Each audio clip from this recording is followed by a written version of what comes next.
Greater Hyderabad సిటీకి తూర్పున ఉన్న పోచారం, గట్కేసర్ ప్రాంతాల్లో రియల్ ఎస్టేట్ జోరు కనిపిస్తోంది. ఆయా ప్రాంతాల్లో భూములు, ఇండ్లు కొనేవారి సంఖ్య రోజు రోజుకి పెరుగుతోంది. హెచ్ఎండిఏ మాస్టర్ ప్లాన్ లో భాగంగా ఇక్కడ 100 అడుగుల రోడ్లు కూడా వేసే ప్రపోజల్స్ ఉండటంతో భారీగా వెంచర్లు వస్తున్నాయి. ముఖ్యంగా వరంగల్ నేషనల్ హైవేకి ఆనుకొని పలు ప్రాజెక్టులు ఏర్పాటవుతున్నాయి. ఇప్పటి వరకు హైటెక్ సిటీ, గచ్చిబౌలి, నానక్రామగూడ ప్రాంతాలే కేంద్రంగా ఐటీ కారిడార్లు ఏర్పాటు చేశారు.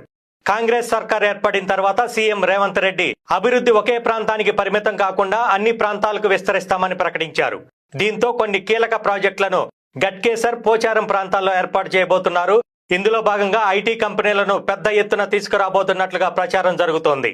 ఇప్పటికే ఇన్ఫోసిస్ ఉండగా దీనికి తోడు మరిన్ని ఐటీ కంపెనీలు, ఇతర ప్రాజెక్టులు వస్తాయని తెలిసి రియల్ ఎస్టేట్ వ్యాపారులు అధిక సంఖ్యలో కొత్త వెంచర్లకు సిద్ధమవుతున్నారు. గట్కేసర్లో ఇప్పటికే చదరపు గజానికి 40,000 పలుకుతోంది. గట్కేసర్, పోచారం ప్రాంతాలు ఓఆర్